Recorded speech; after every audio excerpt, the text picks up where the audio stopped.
future of the world is powerful women. And for societies to all over, I don't care what religion, whatever it is for women to start coming forward with power, and for grandmothers to be the natural leaders and help their daughters and help their sons and grandsons to move. We're just finishing up 26,000 years of male energy. We're moving now to 26,000 years of female energy. The earth wiggles. Now they've proved it was indigenous people all over the world knew this. Throughout the world, Asia, Africa, the Americas, everywhere. They knew this, but they were brainwashed out of it. Every 26,000 years, the earth wiggles, and it either speeds up or slows down. We just finished male energy, meaning that it wiggled 26,000 years ago, and it was going a little bit faster. So there's a little more aggression on the planet. Now we're going a little bit slower, and we're going into compassionate female energy, meaning that if Hitler is born today, he'll grow up being a very gentle, nice man.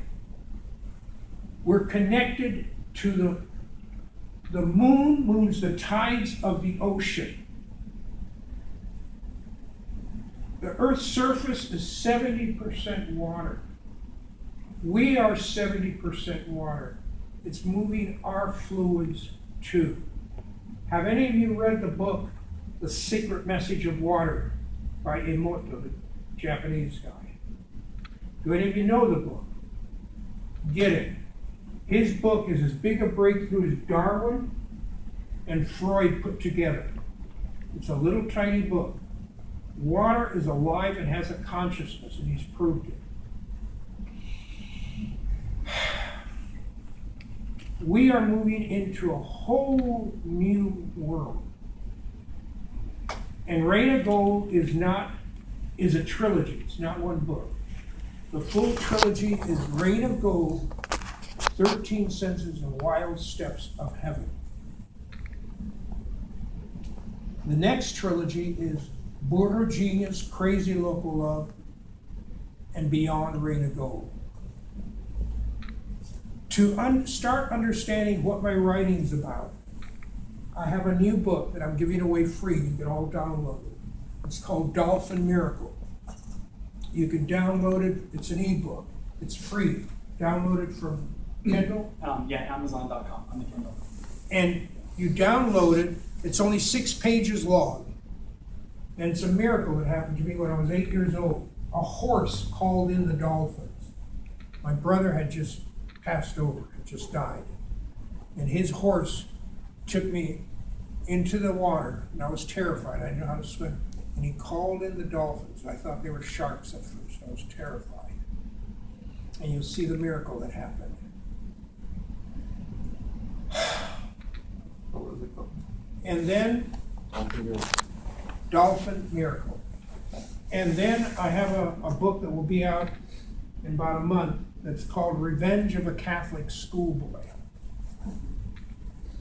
And Rain of Gold is just coming out. Is it next week? Yeah, next week.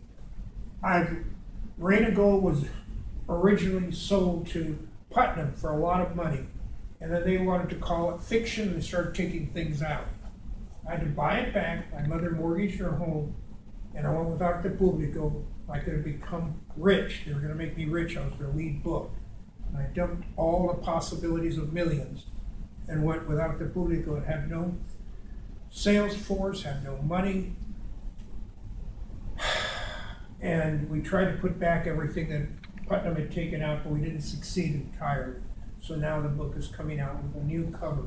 It's beautiful. He designed the cover. It's so gorgeous.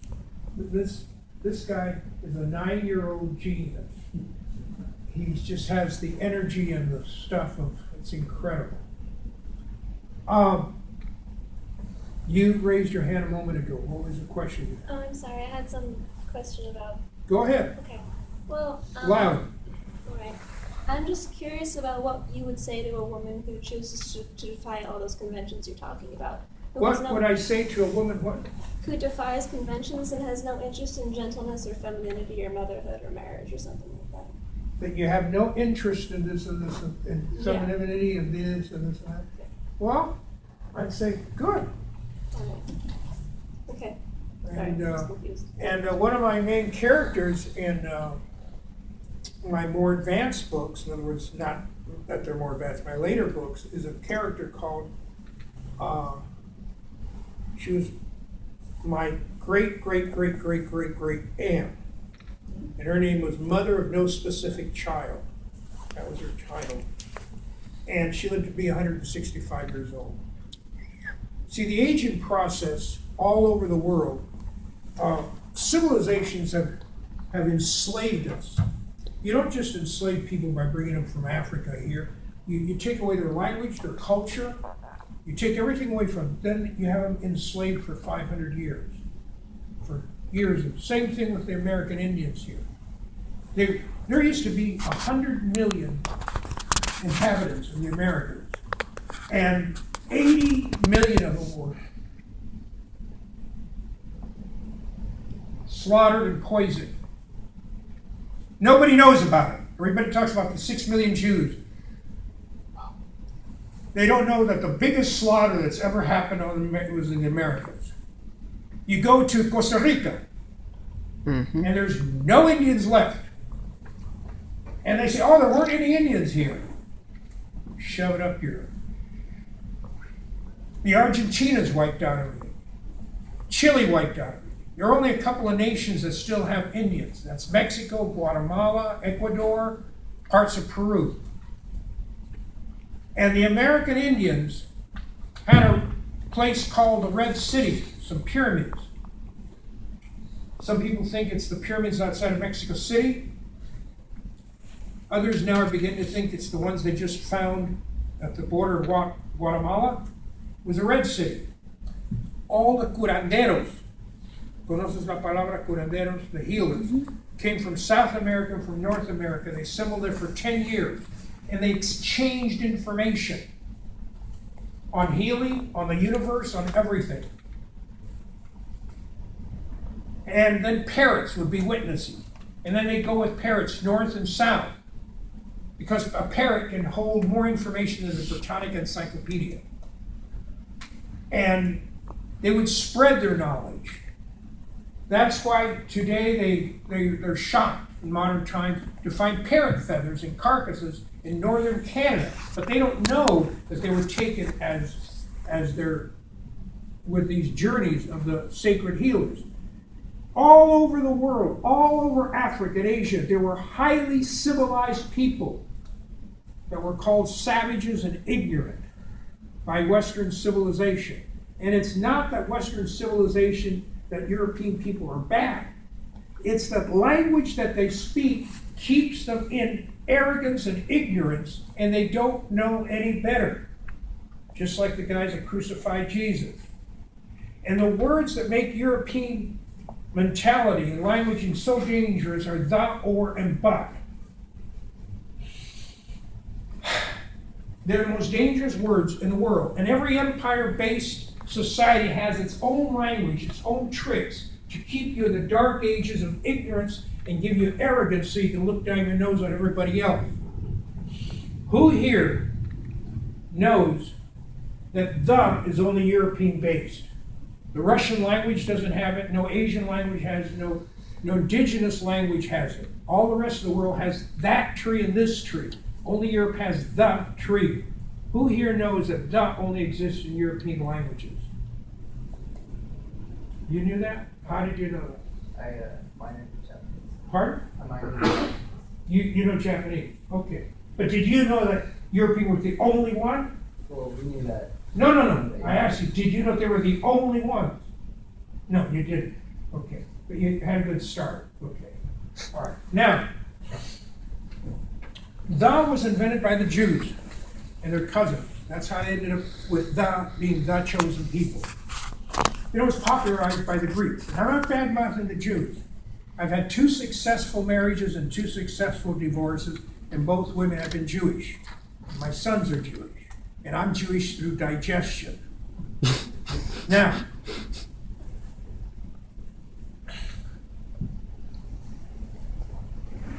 tell me,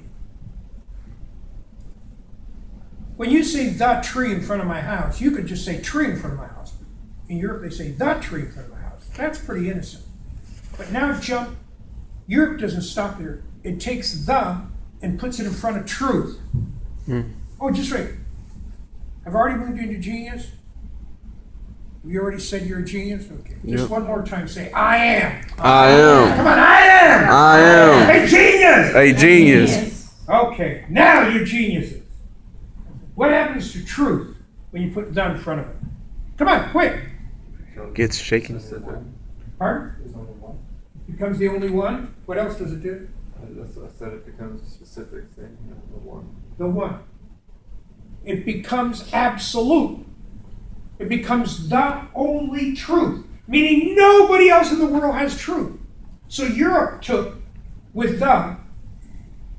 truth and then hooked it into religion or into politics, and then they had no respect for anybody else in the world. They had no respect for any other culture. Everybody else is inferior. The Chinese, the Indians, everybody, the Japanese, everyone is inferior because they have the truth.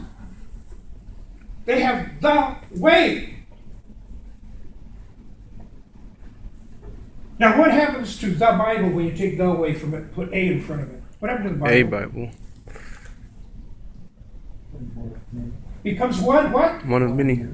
Stand up and say that loudly.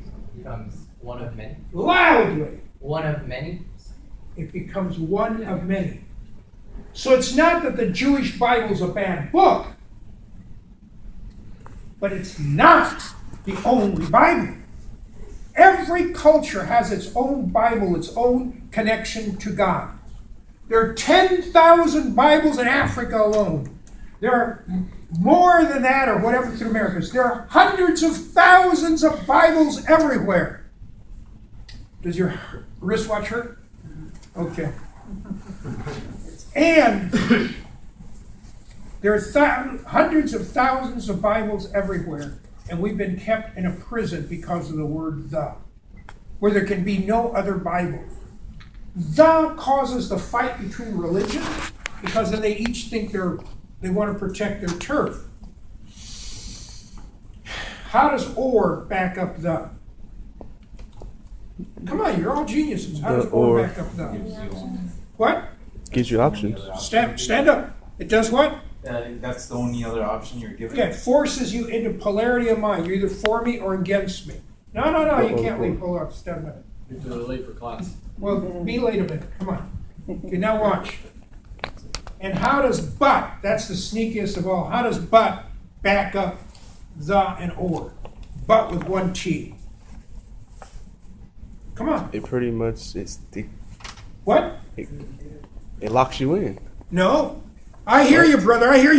But, and I start talking. What have I done to what you said? Throwing it out the window. I threw it out the window. So the, or, and but are the most dangerous words in the world, and they do not exist in indigenous languages. That's why we all got to get out of English only. It's the stupidest prison that we have going on in this nation. We got to start learning an African language, an Asian language, an indigenous language like Navajo, and get out of the arrogance and ignorance that we're going around with. And we start that by recognizing the power and leadership of women and understanding that there is no such thing as a problem in the world.